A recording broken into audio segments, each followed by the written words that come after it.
It's kind of hard to see the chalk from that side of the room here, or can you see that well? Obviously. Yeah? Okay. Because if not, I can go over there again just like last time. So, we'll play by ear.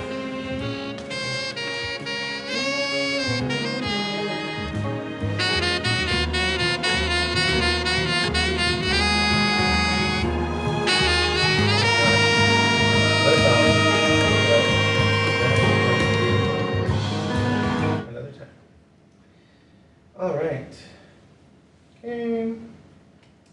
We are lecture 5. Yes, we are lecture 5.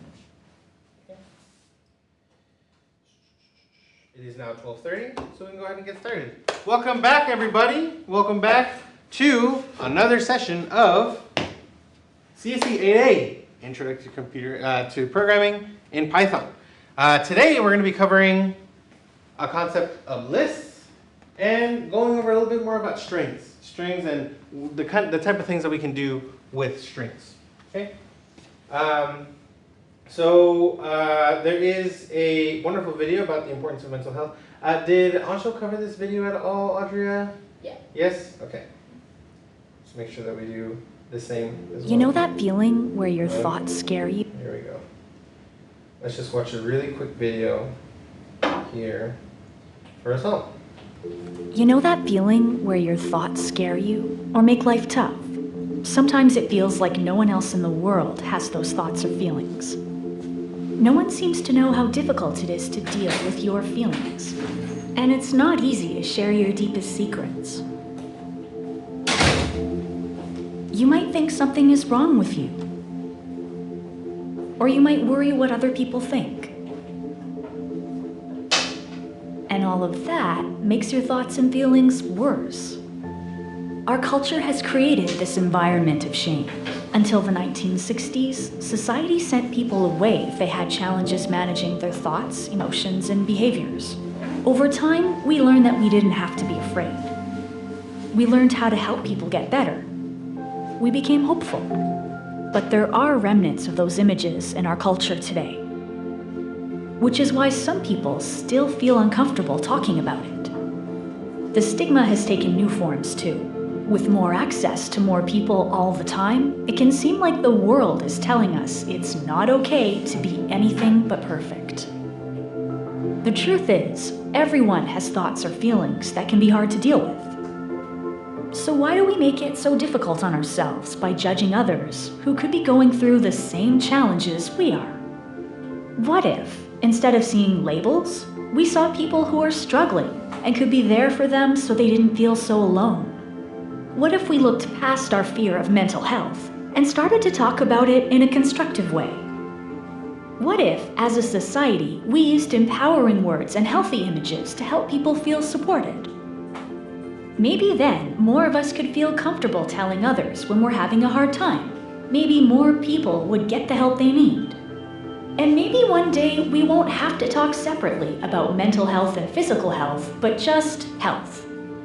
The truth is, each of us has the power to change our culture. Will you join us? Share this video with a kid, your neighbor, a friend, and help us break the stigma of mental health.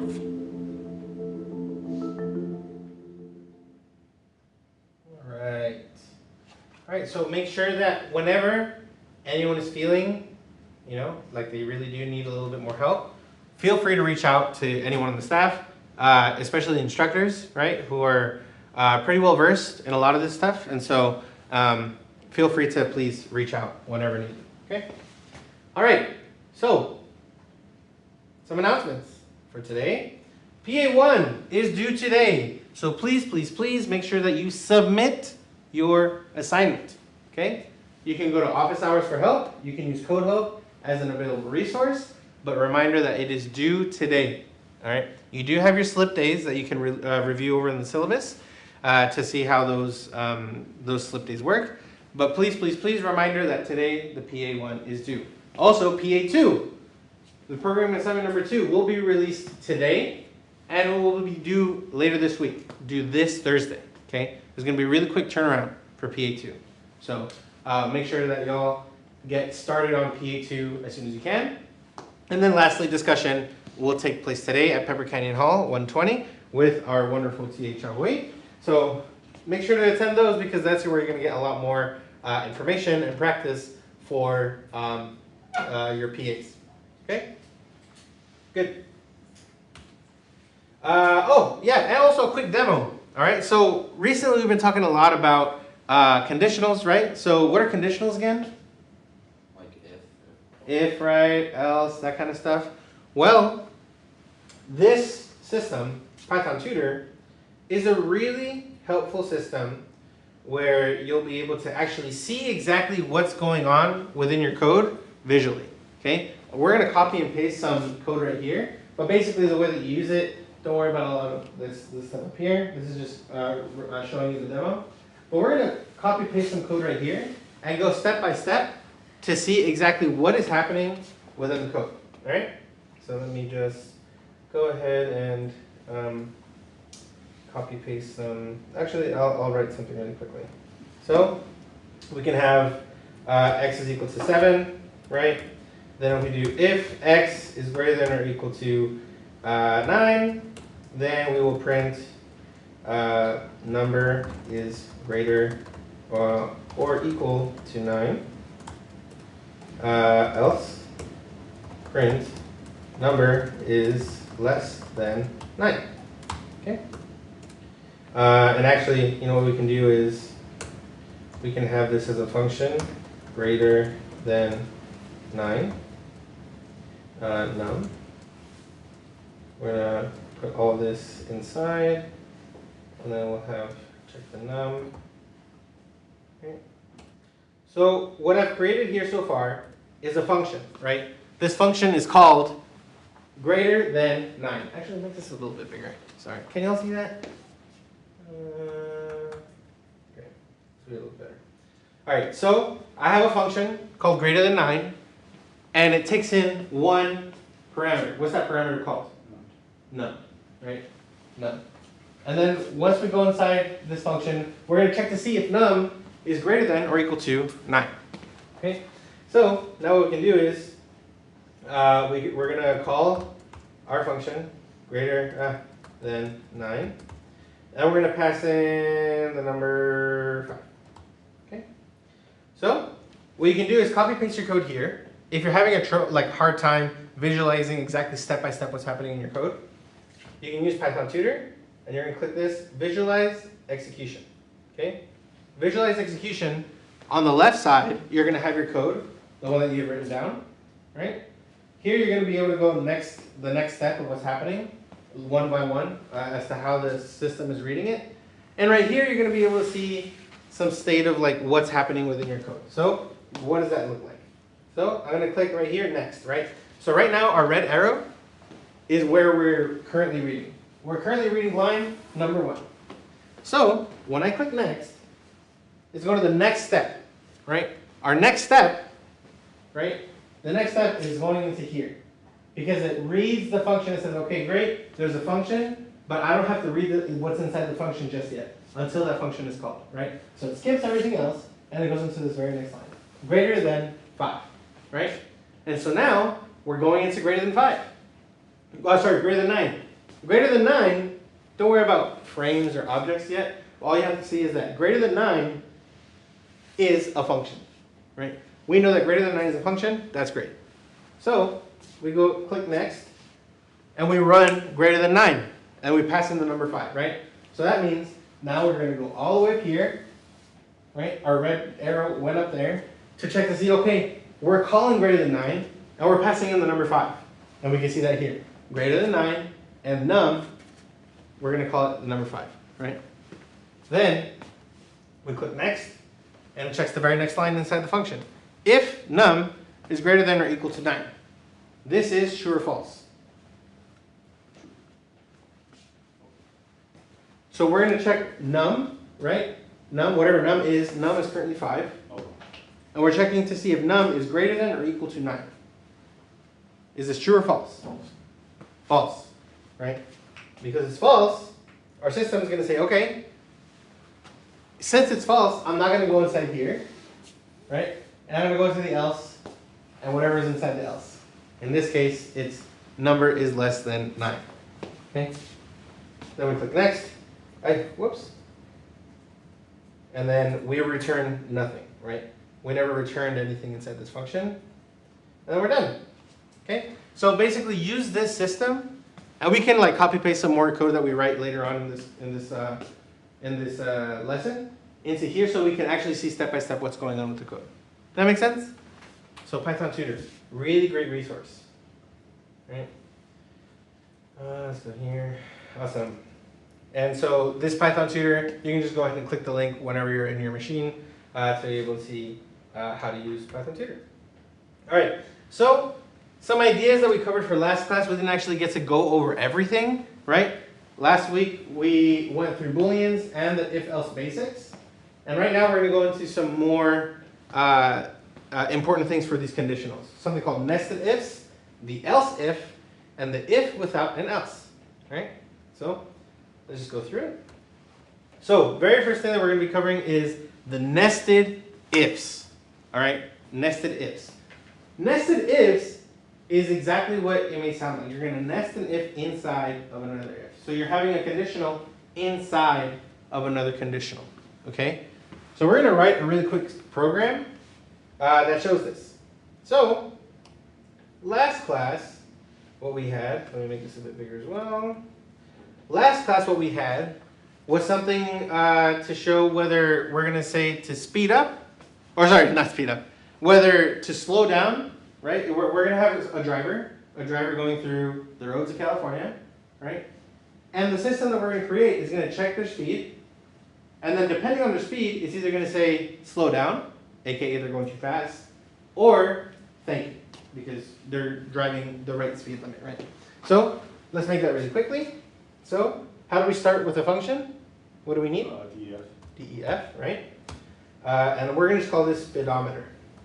Okay, speedometer. And we're going to bring in a speed. We're going to read in a speed from the car, right? The speedometer is going to check a speed from a car. So what we want to do is check if the speed is greater than, let's say, some speed limit of 40 miles per hour, right? What we want to do is print slow down, right? Else, otherwise, what we want to do is print thank you, right? So as we have seen before, we can do a speed, let's say we're going 35 miles an hour, right? We run that, and it says thank you. Because 35 is less than 40, right? So then it skips this and it goes into the else and says thank you. Okay. But if we were to make this 45, of course, it should say slow down, because they're not supposed to be going that fast. But now, let's say this is working all well here in the roads of San Diego, right? But then you find out you're going south, south, south, south, south, and you find yourself in Tijuana. Tijuana, Baja California, Mexico, okay? In Tijuana, they have a couple differences. In Tijuana, they don't read miles per hour, they read kilometers per hour, okay? They don't write things down in English, they write things down in Spanish. So what we're going to try and do is update our system to check to see if we are in Tijuana, yes or no. And then depending on whether we're in Tijuana, yes or no, we're going to be checking the speedometer. All right? So what we can do now is, let me see, here we go. If in Tijuana, yes. Okay, cool. So what we can do now is have our speedometer check to see if we are in Tijuana, yes or no. All right? And one way we can do that is not only are we going to read in the speed, but we're also going to read in if we're in Tijuana, yes or no. In Tijuana. This is just going to be another variable, right? So we have a variable called speed, and we can input some sort of miles per hour, kilometers per hour. And we're also going to have in Tijuana. In Tijuana is just going to check to see, are you in Tijuana? Yes or no, right? Yes or no, what does that sound like? Yes, no, true, false. What kind of data type are we going to be working with? A Boolean, right? Because Booleans are just true and false, right? So let's assume here, we're going to pass in. Oh, wait. So if we were to do this and we run it, we're going to get an error, right? Because remember, functions are very, very particular. And if they want two things, they expect two things. So now let's add a true. All right? Let's say we are Tijuana. So right now, nothing's happening because we haven't done anything with Tijuana. So now let's use the concept of a nested if. All right? A nested if. Nested if means that we're going to have an if statement inside of another if statement. Okay? So let's check to see. Let's check to see like this. So I'm going to remove this stuff. And now we're going to check to see if we're in Tijuana, yes or no. How can we check that? We can say if in Tijuana, right? And in Tijuana is already going to be a true or a false, right? So this way, you don't have to check if in Tijuana is equal to true, right? Or if in Tijuana is equal to false. You don't have to worry about that because now in Tijuana, it is already going to say true or false. So if you are in Tijuana, right? If you're already there, that means that we're in true. So if it's true, what we can do is, now we have to do whatever the speedometer says. So the speedometer before was checking to see if you're going 40 miles per hour, right? But we're working with miles per hour in Tijuana. Let's do it with kilometers. So 40 miles per hour is around 65 kilometers per hour. So now we're going to check to see if the speed is 65 kilometers per hour, right? So what we can do is if speed is greater than 65,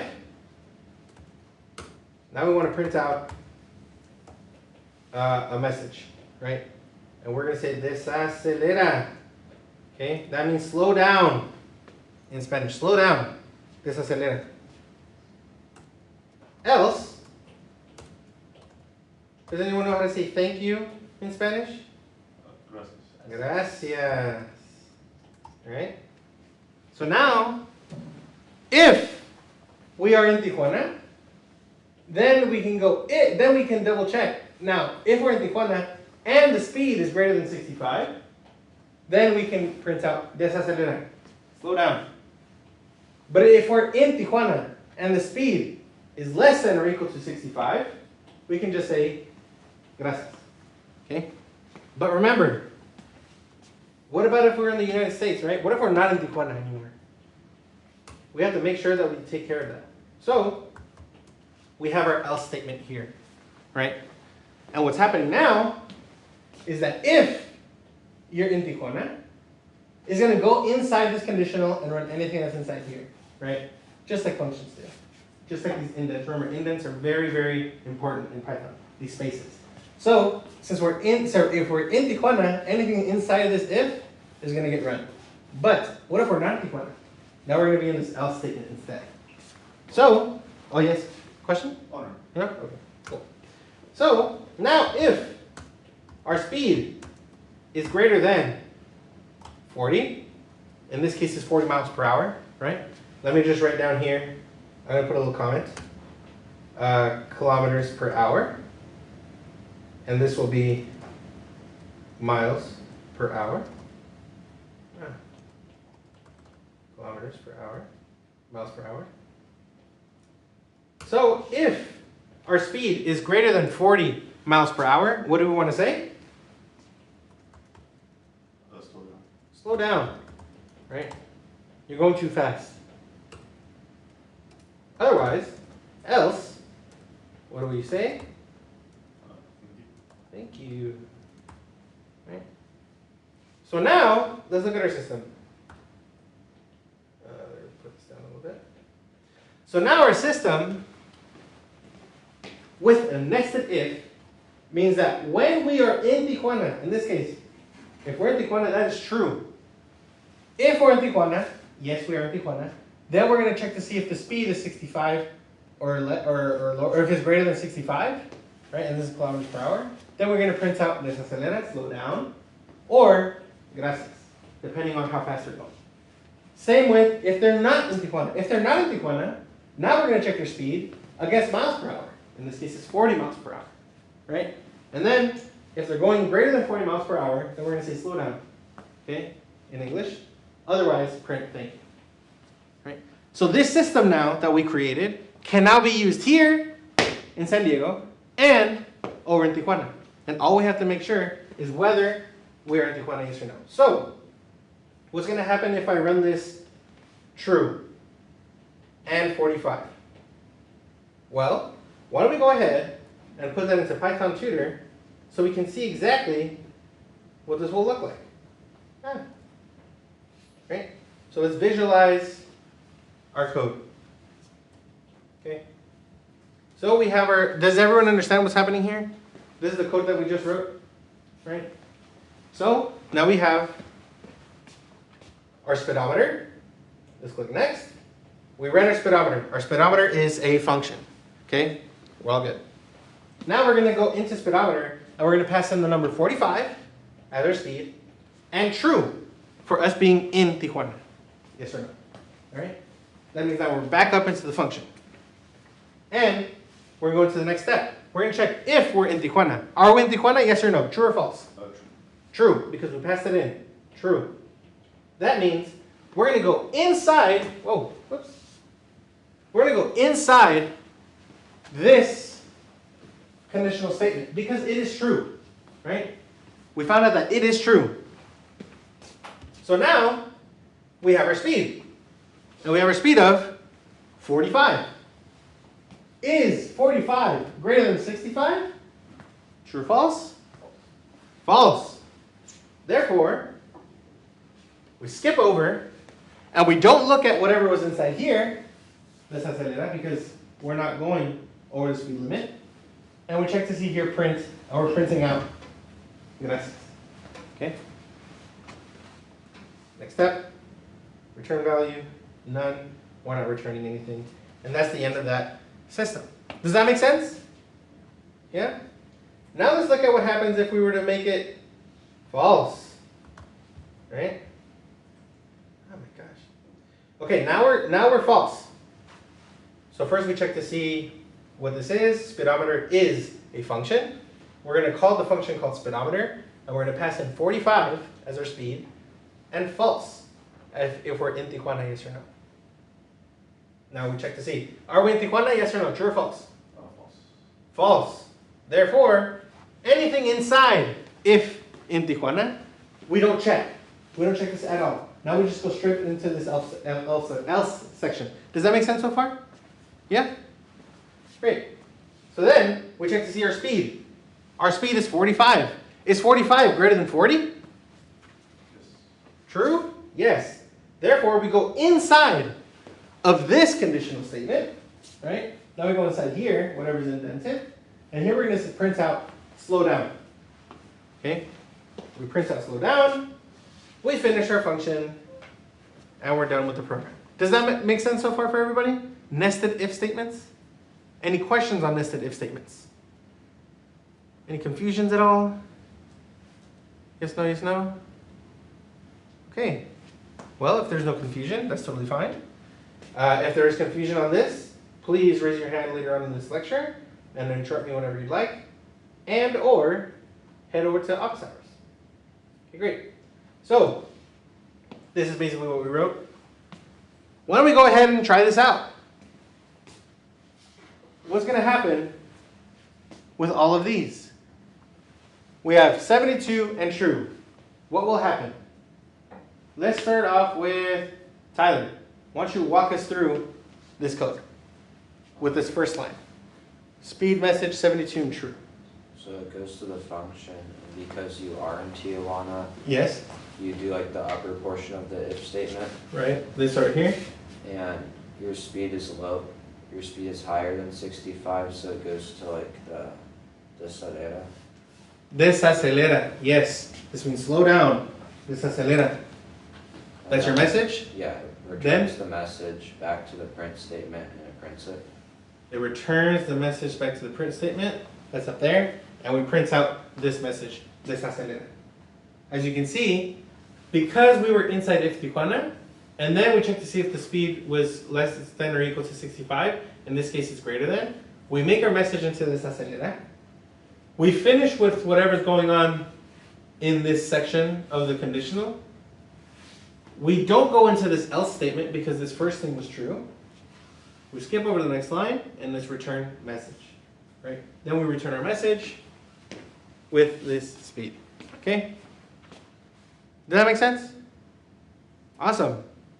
There's going to be a couple more examples for y'all to skip through, right? Do step by step for your enjoyment and to really figure out and visualize exactly what's going on. I highly recommend you copy paste this code into the visualizer, right? So that you can see step by step exactly what happens whenever you print the speed message of 72 in true, print the speed message of 60 in true, 25 in false, and 45 in false. Alrighty? Okay, cool. Sorry that I'm going a little bit quick today. It's just that we have to cover all the things that we didn't cover last week, and then also cover some new material. Okay? So, how am I on time?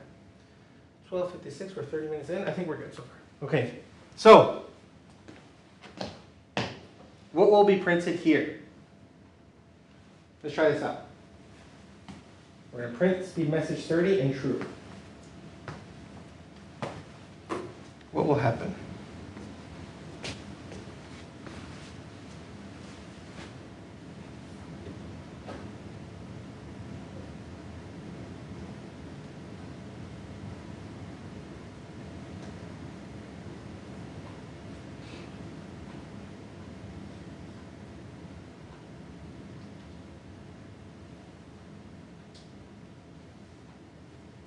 Any guesses?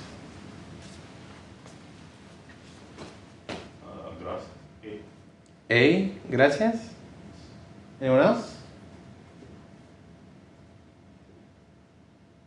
Anyone agree with this? Okay. Anyone disagree? All right, cool. So, it is gracias. We go, we have our speed message of 30 and true. We check to see if we're in Tijuana. If in Tijuana we are true, right? So we go inside this.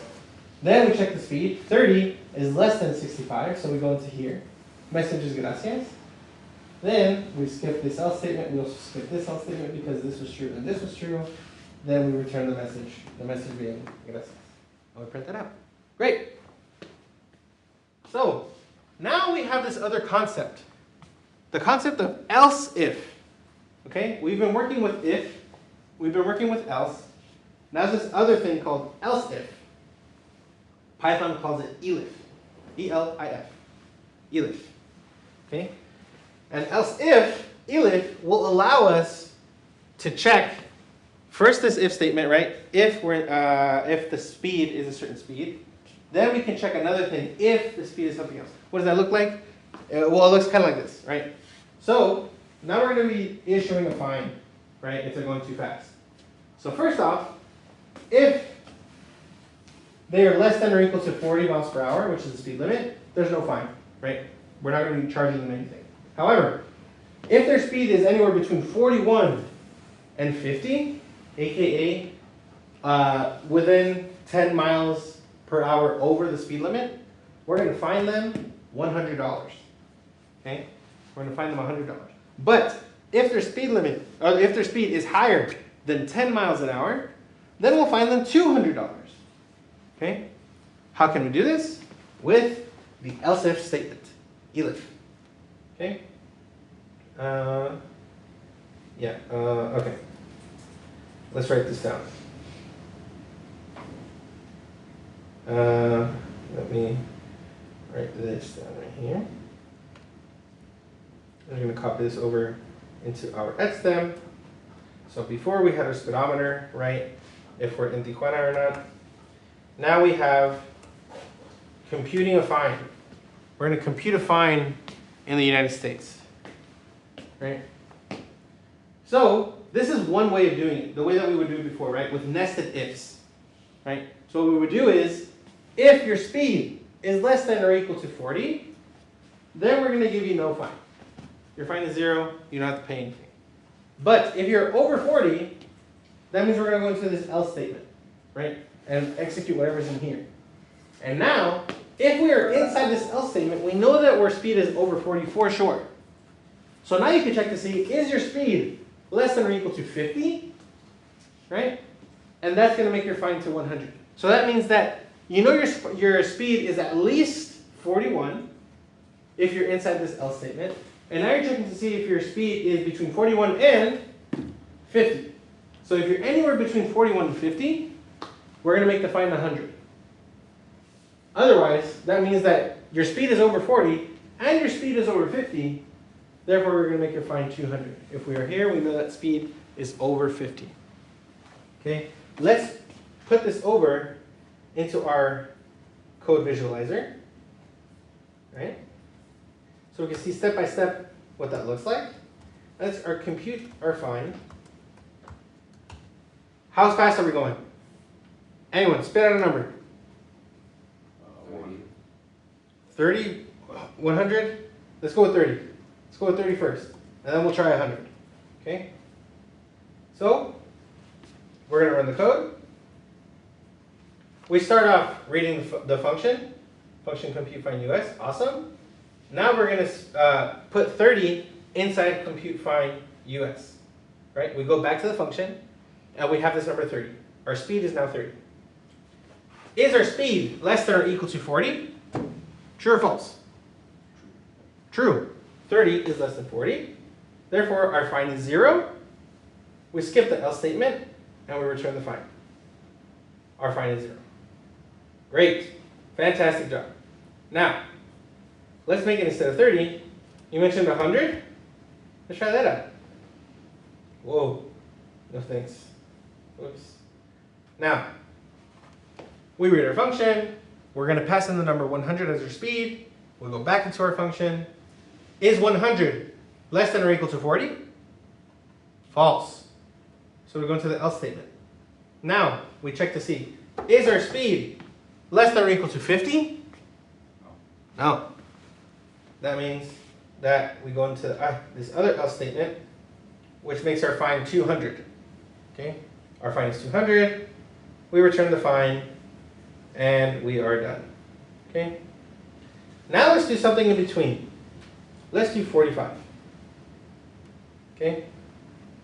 We read our function. We're going to compute our find. Our speed is 45, right? Our speed is 45. Is 45 less than or equal to 40? No. False. So we don't go in there. Is our speed less than or equal to 50? Yes. True. So that means we go inside here to the find of 100, and we return our find. Okay? But we can use the concept of what is called else if. Because what if we don't want to see, what if we don't want to nest inside here, right? We check to see if our speed is less than or equal to 40, then we go into here, then we check to see if speed is less than or equal to 50, or if not, then we go into here, and we're nesting inside, which is fine. This works 100% well in Python. But there's this other thing called else if, right? So now, instead of just this if statement, what we can do is the following. I'm going to comment all of this out. Okay? So we don't have to read that just yet. Now we have this thing called elif. Elif works like an else, and also works like an if, joined together, right? Where now, if this is false, instead of just going into else no matter what the number is, now we can double check for a different thing. So here, elif is going to check another if statement, right? It's basically another if statement to check, right? So now instead of speed is less than or equal to 40, we can check to see if our speed is less than or equal to 50, right? If our speed is less than or equal to 50, then our find is equal to 100, okay? And then lastly, else. We can see our find is equal to 200, right? This system is going to be the same as what we had before in terms of our results, but it's just written differently now with this else if. So what the system Python is going to do now is first it's going to check this. Is our speed less than or equal to 40? If it's not, then it's going to check this. Is our speed less than or equal to 50? If it is, it goes inside here. If it's not, then it goes into the else. Okay, to do our find of 200. Okay. Let's copy that over here. Whoops. To see what that looks like now. Let's visualize that code. So we read our function, compute find US. We call it, and we're passing in the number 45. We go into the function with our number 45, and we check to see, is 45 less than or equal to 40? Is it true? Is 45 less than or equal to 40? True or false? Oh, false. That is false, right? So we don't go into that if. Now, the system is going to check again with this elif, right? So if this is wrong, so if this is false, now I want you to try this out instead. Is speed less than or equal to 50? Yes. 45? True, right? Since that's true, we go inside of that else if, which in this case is find equals to 100. And because this was true, this else if was true, we don't have to check that else anymore, right? We don't check that else, and we skip over, and we return our find. Our find is $100. Does that make sense so far? The concept of the else if? Yes? All right. Cool. So this is basically written down again. Okay? Written down. But, you know, instead of copy pasting, here it is. So this is the same as this. Right? We started off with this, right, where we nested an if statement. If something is true, it goes into there. If it's false, it goes into the else. Then once it's in the else, then it checks another if, right? But instead of doing it that way, we can do it this way, with else if. This elif right here, else if. Okay? So, something to note, this else if will not work unless there's an if statement as well. So, let's remove this. Let's assume now we just have this. We start off with an else if, right? The system is going to get mad at us and say that's not how this works. So compute find US 45, right? If we run that, we get an error, invalid syntax. Because an else if will not work unless it's attached to some sort of if statement that we had before, right? You can't say otherwise check this if you never check something else in the first place. Does that make sense? Right? So first you need to start off with an if. You always start off with an if for conditionals. Then you can add an else if. You can add an else if and another else if. Right? Let me put that back here. Right? So now compute find yes 5. So now, oh well, I have to print that out, right? Whoops, sorry about that. So now, with an if first, then you can check to see else if the speed is 50, else if, then else the find is 200. Okay, does that make sense? If, else if, then else, right? Same thing with like if an else is by itself. You can't have an else by itself because this else needs to be compared with a separate if statement. So if there's no if statement, let's remove that, right? No if, no else if. If we run that, the system's going to say, why are you saying else if you never if you never told me to check if something else was true first, right? So Python's going to get mad and say, whoa, whoa, whoa, whoa, whoa, we can't do that just yet. We can't use else because I never checked something else first. The if something else was true, right? So now, we can have if, else if, then else. Does that make sense, the chain of if, else if, and else? You can have an if with an else. You can have an if with an else if. You can have an if, an else if, and an else, right? All three together. But you can't have just an else if and an else. You can't do that. You can't just have an else if. You can't do that. You can't just have an else. You can't do that. Okay? However, what you can do is just have an if by itself. Right? An if statement, you don't need an else if or an else when you have your if statement. If statements can stand alone by themselves with nothing else. Okay? If statements need not always have an else statement associated with it. If statements can be on their own. Let's look at this. So, let's look at our speed message for Tijuana. Right? Let's move this over here. So this is what we had before. Speed message Tijuana. And let's go with 60 kilometers per hour. So this is regular what we've done before. We have a speed message Tijuana as our function. We pass in the number 60. We check to see if 60 is less than or equal to 65. That is true. So we go inside here into the message gracias. Right? Then we return whatever that message was. But what we can do is, let's assume that the user, or like the speed, is always going to be under 65. I don't want to check to see if that's true or not. Let's just start with that. Let's assume that the driver is going 65 kilometers an hour or lower. Right? Then we check to see if their speed is greater than 65, then we can tell them to slow down. Okay, what does that look like? Well, it looks like this. We can start off by saying our message is equal to gracias. Okay? We just start off with that message. We're not returning it, we're not printing it or anything. We're just saying we have a variable and we're calling it message and we're going to set it equal to gracias right away without checking for anything else.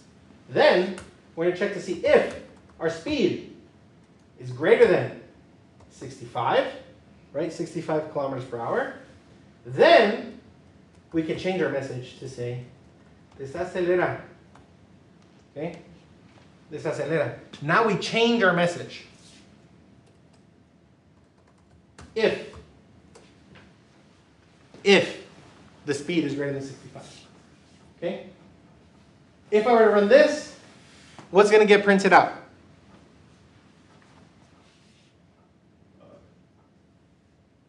Gracias. Let's run it. It is gracias. Okay? The reason for that is, let's look at our visualizer one more time. Print that there. Okay.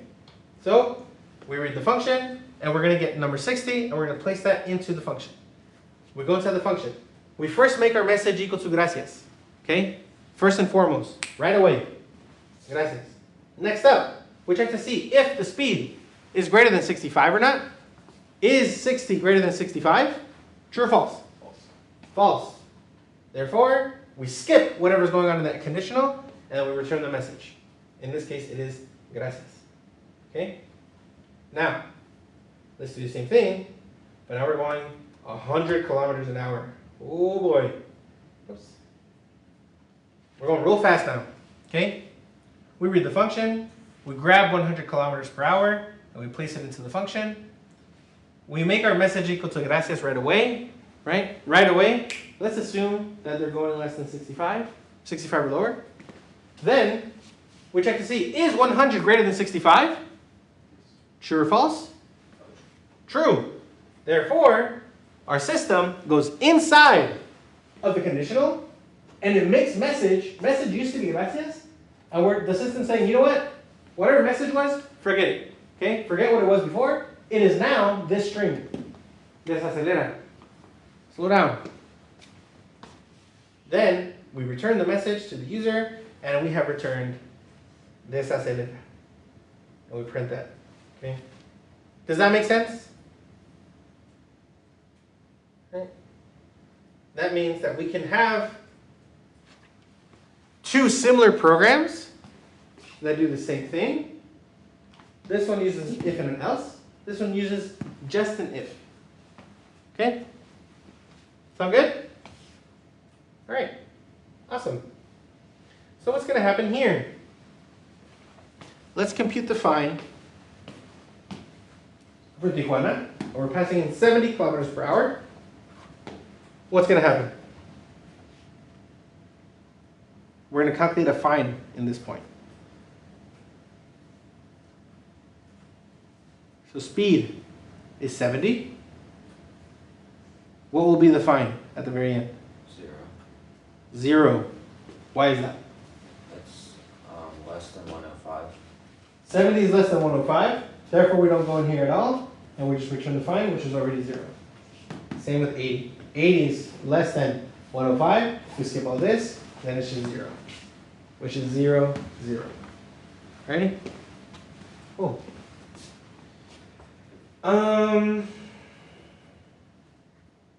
Let's do this one really fast. Okay? We have a new compute find, right? Looking at speed, and we're going to compute the find with 35. Okay?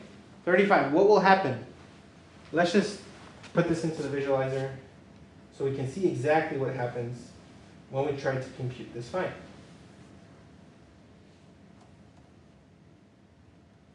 Right? So we start off with our function called compute find, and we're going to put into compute find the number 35. Our speed is now 35.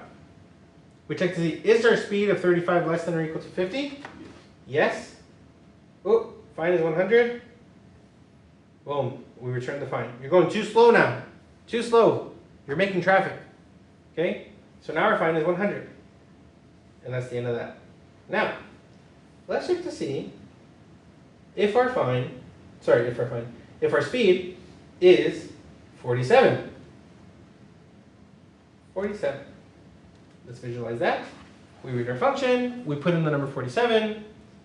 Is 47 less than or equal to 50? Yes. Find is 100. You're still going too slow. We return the find of $100. Let's do it one more time. Let's do 52. Okay. We read our function, compute find with 52. We pass in the number 52 as our speed. Is 52 less than or equal to 50? False. That's false. Is 52 less than or equal to 40? False. That's false. Is 52 greater than 50? True. That's true. Then we put our find to 200, and then we return our find of 200. Okay? So what I'm trying to show you here is that you can have multiple else ifs, right? Checking for several things. So if this, else if that, okay? In theory, what you could do in theory is you have one if statement. You can have infinite amounts of else ifs. Doesn't matter how many you use. You can check for 1 million, billion, trillion different things. And then it'll work out totally fine. And then you can have one else at the very end. Else. Otherwise, if all of the other things were false, do this instead. Okay? That make sense? Yes? Okay, great. Let's continue on. So for today, man, finally getting into today's topic. The big covering up from last week. Today we're going to be looking at lists. Okay? Lists. This is a new data type, right? So data types that we've covered so far are integers, floats, strings. Now we have this new thing called lists. Okay? We're going to learn how to create one, index one, slice one, checking to see membership, a bunch of different things with lists. So let's make one. What is the first thing that pops into your mind when we think of San Diego? San Diego. Food, right? What kind of food? Tacos. Tacos. Awesome. What else? What else is very San Diego? The beach. The beach. What else is very San Diego?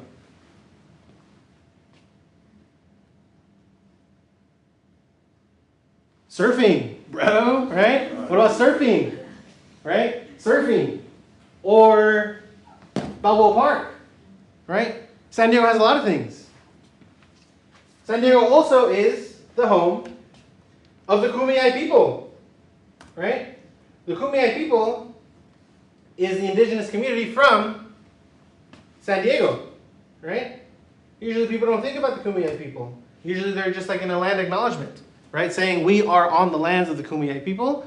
But Kumeyaay is a tribe. Sorry, it's a population. Kumeyaay is a population with various tribes within the Kumeyaay people, the Kumeyaay nation, right? Just like the United States is its own nation with a lot of different states, the Kumeyaay nation, right, within San Diego, this is all happening within San Diego, like the San Diego area, Kumeyaay nation has a lot of different tribes, okay?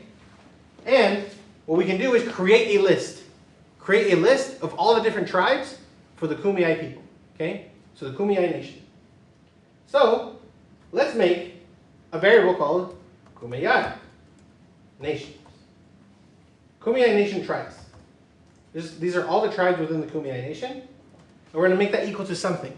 For a list in Python, the way that you start your list is that you use the square brackets. Okay? These square brackets. Square. This is you telling the system, I want to make a list. And Python says, awesome, let's make a list. Right? And within that list, we could put a bunch of different things. Let's start off putting some strings in there. Right? One of the tribes for the Kumeyaay nations is Barona. You may have heard of Barona. You may have driven by the 8 East, right, and seen the Barona Casino. There's a lot of Barona Casino advertisements, right? Barona is actually is one of the tribes of the Kumeyaay nation, okay?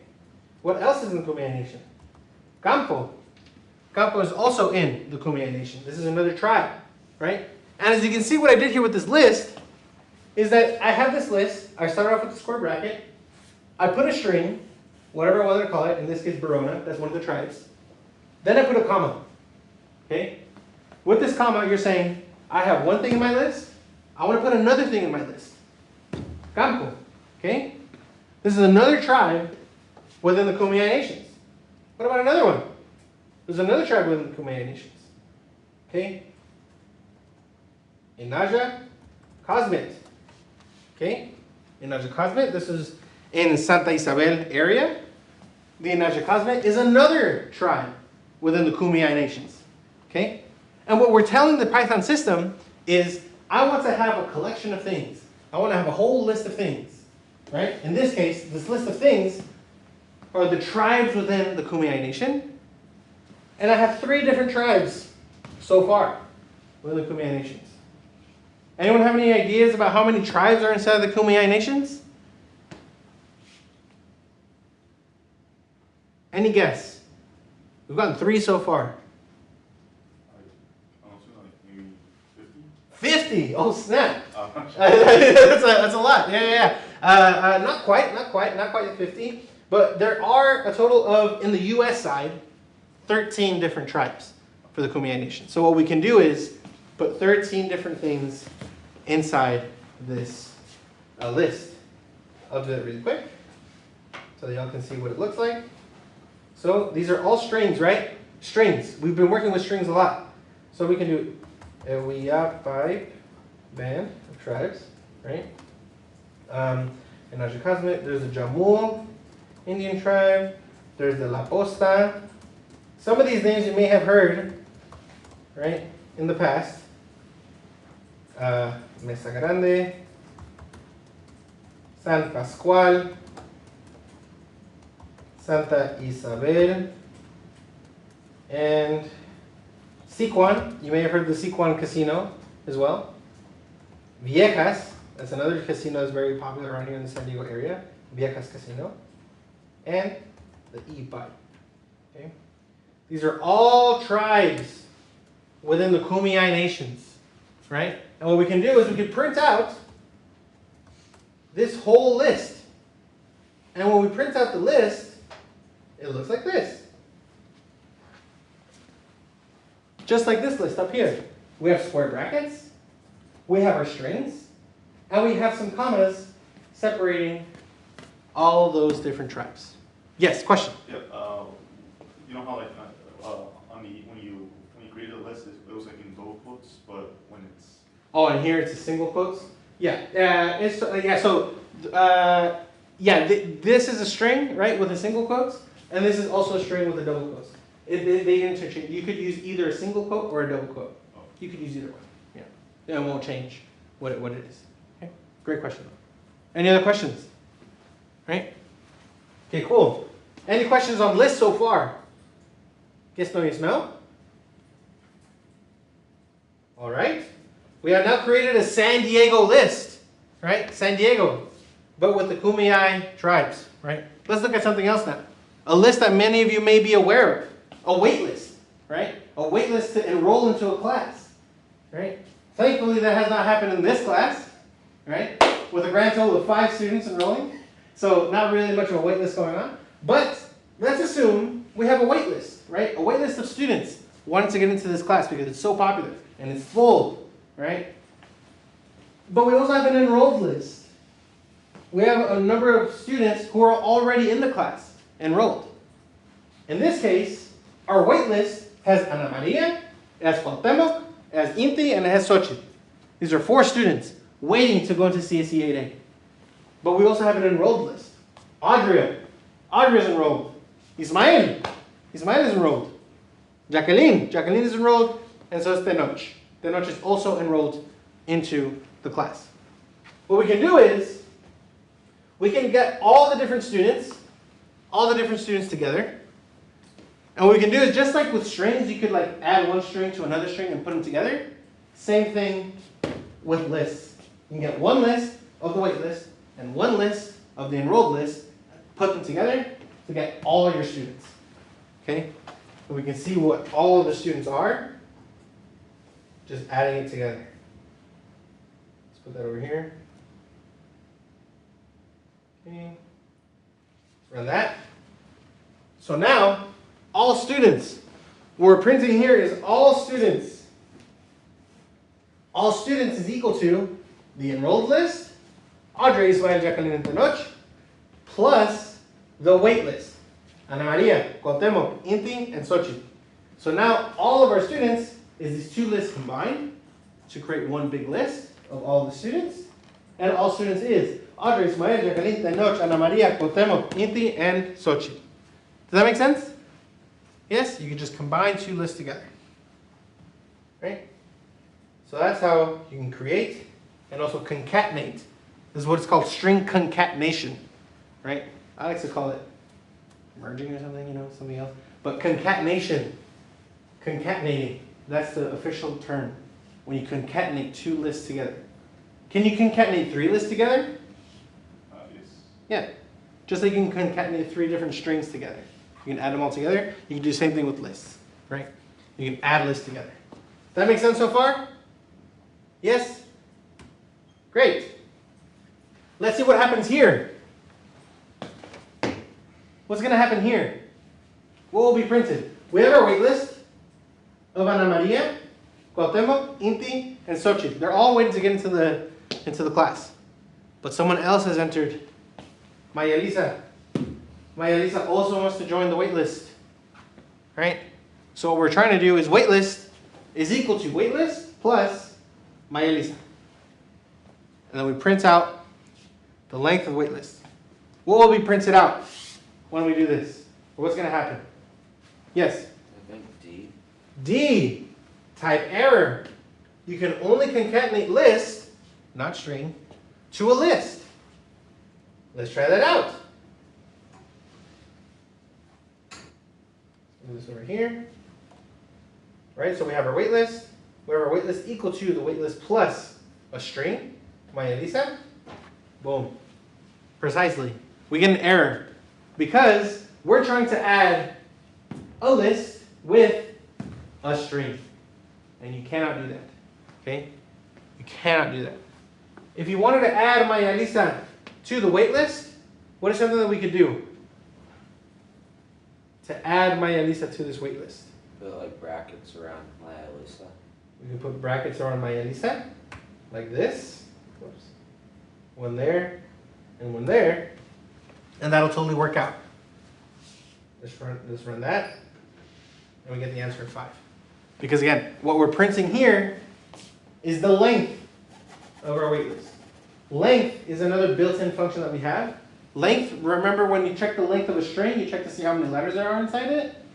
Length can also look at the list, and it won't tell you how long the strings are, but it'll tell you how many things you have inside your list. So, at waitlist at this line 1, we have 1, 2, 3, 4 things into our list. Then on line 2, we're adding Maya Lisa into that list, wait list, and we're printing out the length of that wait list. In this case, wait list is now 1, 2, 3, 4, and 5, Maya Lisa. And this list, it's a list of just one thing, but that's totally fine, right? You don't need a long, long list to add to a different list, right? We have this list of a single thing, and we're adding that to our wait list, which was 4 different names. Does that make sense? Yes? Awesome. Let's continue on. So, now there's this concept of indexing, okay? We're going pretty fast right now, so if anyone needs to like back up a bit, let me know, okay? But if there are no questions or no need for clarifications just yet, I'm just going to continue going on. Is everyone okay with that? Okay, awesome. So, in Python, list indices start at 0. What is indices? Index, things like that. An index in Python is basically the position of where certain things are in a list. What does that look like? So, we have our wait list here. Angela, Sophia, Isabella, and Carl, right? We have 4 things in our list, right? 4 things here. 4 things in our list. Angela, Sophia, Isabella, and Carl. So if we want to check to see what is inside, let me check here. Indexing the list. Yeah, so if we want to see what's inside a certain thing in the list, what we can do is something called indexing. So we have our wait list, right? What if we want to see who is the first person in the wait list? For all of us right now, we know who is the first person in the wait list. Who's that first person? Anna Maria. Anna Maria is on the wait list, and she's first on the wait list. So if someone drops, Anna Maria, first one to go inside, right? But let's print out Anna Maria, right? So print, what we can do is print our list, right? This is our list, and it's going to print out everybody. But if we want just the first thing inside that list, what we can do is something called indexing. And indexing, the way that you do it, indexing is basically trying to get the position. I want the first person on this list. So therefore, I'm going to index for that first position. Right? And the way that you do that is, again, with square brackets. So if you have a list, like wait list, then you put a square bracket. That means that I want to look for a position inside of this list. This list has 4 people. I want the first person on this list, Ana Maria. So what you can do is, I want that first person. We run it. What's going to happen? Oh! We got Cuauhtemoc. Why did we get Cuauhtemoc? Cuauhtemoc is the second person on our list. Oh, because an index starts at 0. Indexing starts at 0. So we went through that really fast, right? Here I say list indices start at 0, right? So if you want the very first thing inside of your list, you don't use the number 1. You use the number 0. Okay? So the wait list at position 0, at list index 0, that will get you Ana Maria. Okay? How do we get Inti? How do we print out the name Inti with this wait list? Yes? Replace the 0 with the 2. With a 2. And why is that? Because, we start off with 0, Ana Maria is 0, then we go with 1, Cuauhtemoc, then we go with 2, Inti. We print out Inti, like that, right? Everyone understand list indices so far? The position of where things are in a list? Awesome. Okay, great. Let's continue on. Right? Okay, so now, who is the student at the end of the wait list? If you want to check to see who's at the end, who's the last person, right? In this case, the last person is Sochi, right? But let's assume you didn't know what the length of the list was. You didn't get to see this wait list beforehand. But all you want to know is who's the last person that joined the wait list. What you can do is, because we know things start at 0, right? Starting at 0. So this is not 1, this is 0. This is 1, this is 2, this is 3, right? You can do wait list at position 3, right? Whoa, that was gross. You can do wait list at position 3, like this, right? Of course. And you get Sochi. But let's assume you didn't know that there was 3. What if there was like 5,467,322,001 students on this wait list? Very popular class, right? Large wait list. But you don't know how many indexes there are. And this is just us like talking. but the system will know. And the way you can do that is, instead of looking at the position at 3, what we can do is the length of the wait list, right? So whenever we do length of wait list, this will bring back the total number, right? What's the total number of wait list here? How many items do we have in there? 4, right? But wait list at position 4 does not exist. 0, 1, 2, 3. There's no 4, right? So if we leave it like this, we're going to run it, and we're going to get an error, out of range. You're saying to go to position 4, but position 4 does not exist. I don't like that, and I'm going to stop. Okay? So if you want to get the last item of a list, what you can do is the length of the entire list minus 1. Okay? Minus 1. So what's the length of this entire list so far? 1, 2, 3, 4. But you want the last item, but you can't use the number 4. So you do 4 minus 1 to get 3. So if you have like those 5 billion students, right? You don't have to like go and count yourself. Python system will count it for you right away with the length. And if you just want the last item, you do minus 1. Does that make sense so far? Yes? Awesome. Great. So that's indexing a list. What's going to happen when we do this? What will happen when this code is executed? We have a list called primes. These are prime numbers, 2, 3, 5, 7, and 11. What is the last prime number in the primes list? What happens when we do this? Is it A, B, C, or D? D. D. Why is that? You're trying to find like a position where there's nothing. You're trying to find a position where there's nothing. So we're going to print something out, right? We're going to print out the list, but not the list itself. But we're going to print out something from the list, an index from the list, right? What is that number? The number is the length of primes. The length of primes is 1, 2, 3, 4, 5. So if we leave it like this, the length of primes, we're looking at primes at position 5. Let's look at primes at position 5. 0, 1, 2, 3, 4, 5. There's nothing there. That does not exist. Therefore, the system's going to get mad at us, say stop that, and it'll stop running the code. It'll get an index error. List is out of range. Okay, does that make sense for everybody? Awesome. Now, we're going to be talking about slicing a list. Slices. So instead of just a single position, right? Wait list at position 0, wait list at position 1. What we can do is slicing. Slicing is basically going to give us a portion of the list. Not necessarily just one item in the list, not just Ana Maria, but you can get Ana Maria, Cuauhtémoc, and Inti, all 3 of these together, all in one fell swoop. And the way to do that is with slicing.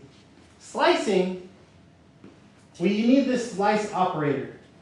It is a colon, okay? Dot, dot, the colon. This colon is going to tell the Python system, I want to get a slice of something, right? And the slice works like this. You have some number, in this case, 0. I want to start off at 0. Wait list at 0. What's wait list at 0? Ana Maria. Ana Maria is at start of 0. I want to start off here at 0. Then I'm going to slice it. Okay? I'm going to get myself a slice. How big is that slice? Well, I want to start off at 0, and I want to go all the way to a certain number. In this case, 3. The end slice. The end slice is exclusive. What that means is we'll go all the way up to this number, but we will not include that number. Okay? What does that look like? That means we're going to get the number 0. We're going to get the number 1. We're going to get the number 2. And we're going to stop. We are not going to get number 3. We see number 3 and we say, whoa, you're not included. Okay? Just 0, 1, and 2. And 0, 1, and 2 is Ana Maria, Cuauhtémoc, and Inti. That's the slice. Okay? We're slicing things. And we're grabbing things together. Let's look at that here. So now, instead of printing out like that, 0, colon, 3. Right? Actually, we have 4 things there.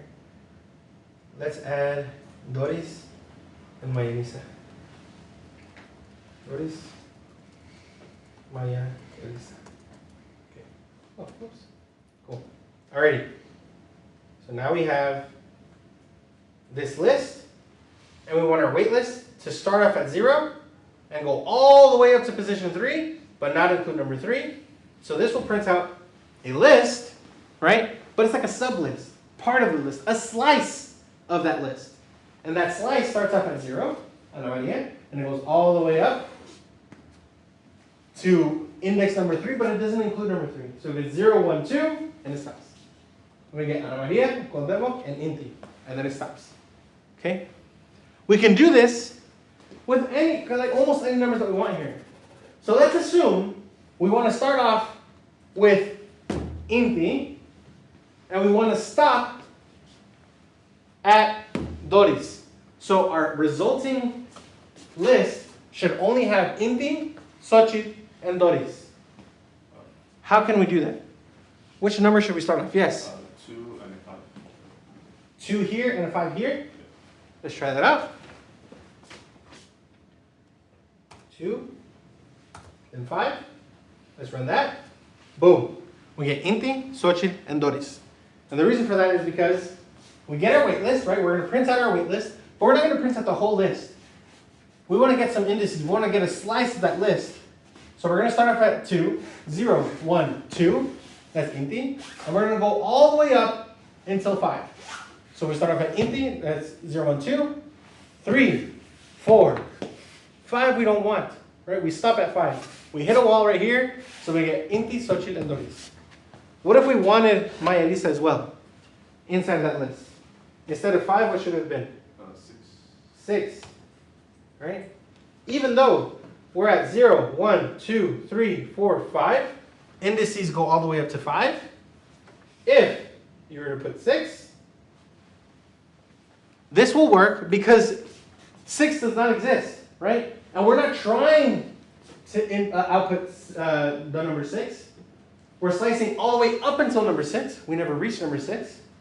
So we never reached outside of the list, and we get María Elisa. What happens if we were to put 7? Hey, 78. 7. Whoop. That'll work. I did not see that coming. Let's try 8.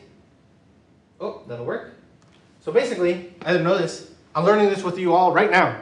But basically, when you're slicing, you start off with a certain number, 2, with Inti, and you want to go all the way up to number 8. And if nothing else exists afterwards, it'll just stop right here, okay? Because there's nothing else there. So it'll try to get more of a slice, but that slice does not exist. It's none, right? We learned about none before. Therefore, there's nothing there, nothing there. So we'll still go all the way up to the end of the list, but then we just can't get anything afterwards. Okay? I didn't know that until right now. Very interesting. That was cool. You learn something new every day, including myself. All right. How are we doing on time? 1:43. We have 7 minutes left? Yes. Okay. Let's see what happens here. We have our wait list. Ana Maria, Cuauhtémoc, Inti, Xochitl, Doris, María Elisa. Who are the students in the first half of this wait list? Right? So we're going to print out wait list starting at position 0 and slicing all the way up to the length of the wait list divided by 2. This is integer dividing, remember? So whatever we get, whatever the result is, we're just going to round down to whatever it was. Right? So what's the length of the wait list right now? 6. 6 divided by 2. 6 divided by 2? 3. Right? We have 3. So now we have wait list from 0 to 3. That's going to print out which names? Ana Maria, Cuauhtémoc, and Inti. Anything else? Yeah, that's it. That's it. The 3 is exclusive. The 3 is exclusive. We do not print out that 3. Who are the students in the second half of the wait list? We do the same thing. We get the length of the wait list divided by 2. That's 3. So we start off at 3. 0, 1, 2, 3. We start off with Xochitl. And we go all the way until the end of the wait list. The end of the wait list being 1, 2, 3, 4, 5, 6. Total of 6. There's no index of 6, right? But we go all the way up until 6. Or until the end of the list. In this case, we get Xochitl, Doris, and Mayanisa. Does that make sense? Any questions on slicing so far? Yes, no, yes, no? All right. What's going to be printed with this program below? Very interesting now. Now we don't have anything there. Nothing on the left side. What's going to happen there? If we have nothing on that left side, it's almost like so you're putting 0. Okay? I want to start off at the very beginning. I want everything before this number. Okay? So what's this number? Length of weight list divided by 2. What's that? 5. So the length of the wait list is 5. 1, 2, 3, 4, 5. What's 5 divided by 2? What 5 integer divided by 2? 2. 2. Because the answer, if we were just regular division, is 2.5. But integer divide, we just forget anything after the decimal, so it's just 2. So we get everything before 2. So that means we get 0, 1, and that's it. Okay? Because this other on the right side is exclusive, right? Exclusive. So we get Ana Maria, Cuauhtémoc, and that's it. Ana Maria and Cuauhtémoc. Then, similarly, if we have our slice operator, we have something on the left. The length of the wait list divided by 2. What did we say that number was? 2, right? So we start off at 0, 1, 2. We're going to start off with inti, right? And we're going to have our colon operator slicing. And we're going to say we want to go all the way up until... If we don't say anything, it's just like, okay, I'm just going to go all the way up until I get to the end of the list. In this case, that means that we have inti and Xochitl and Maya Lisa. And that's it. Okay? Because there's nothing else after that list. Does that make sense with the slice operator?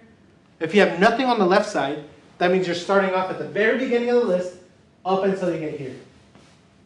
If you have something on the left side, that means I'm starting up here. You have your colon, your slice operator, and nothing on the right side.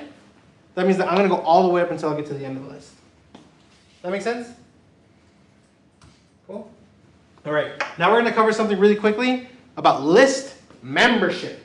Okay? List membership. We're going to check to see if a certain name is Xochitl in the wait list. What we can do is something using membership, list membership, this in operator. This in operator is going to help give us a Boolean back. Just like we were using numbers before, right? Is something greater than or equal to something else? True or false, true or false, true or false. We're going to do something similar with list membership. Okay? Whoops. So, we have our wait list here. What we can do is, we can check to see, we're going to check to see if Xochitl in the wait list. This is starting to look like English, right? Like an English question. Xochitl in wait list. Is Xochitl in the wait list? True or false? True. That is true. Run that. True. Great. What about Ella? Is Ella in the wait list? False. False. Ella's in the room right now. What about Tyler? Is Tyler in the wait list? No, that's false. What about Anke? Is Anke in the wait list? False. False. Okay. Audrey. Let's put Audrey over here. Is Audrey in the wait list? Whoops. Is Audrey in the wait list? True. True. Because Audrey's right there in the end. Okay. Does that make sense? List membership, what it does? It checks to see if one thing is inside something else. Right? So, here we're checking to see if Xochitl is inside the wait list. It just grabs something and checks to see if it's inside something else. So, we have a list of Latin American countries. Argentina, Bolivia, Chile, Ecuador, Guatemala, Honduras, Mexico. Okay? Is Chile in the Latin American country list? True or false? True. True. Where is it? What position? 2. 2. 0, 1, 2. There it is. That's cheating. Okay? What about Mexico? Mexico in Latin American countries? True. What position? 6. 6. 0, 1, 2, 3, 4, 5, 6. Uh-oh. What's this? That's an accent mark on the E. Right? Here we don't have an accent mark. That means when we run this, right, we have our Latin American countries, we put that there, and we print out Mexico in Latin American countries. We run that, we get false, actually. Not true, it's false. Because Mexico without, or Mexico without the E is different from Mexico with the accented E. Okay? Remember, it has to be exactly the same. Exactly the same. Including these accent marks. Okay? We could also use this not operator that we used before. Remember, the not will just flip it, right? It'll just flip things. What about Spain? Is Spain not in Latin American countries? That's true, because Spain does not exist in there. Therefore, that sentence is true. What about Bolivia? Is Bolivia not in Latin American countries? False. That's false, because Bolivia is in Latin American countries. In what index?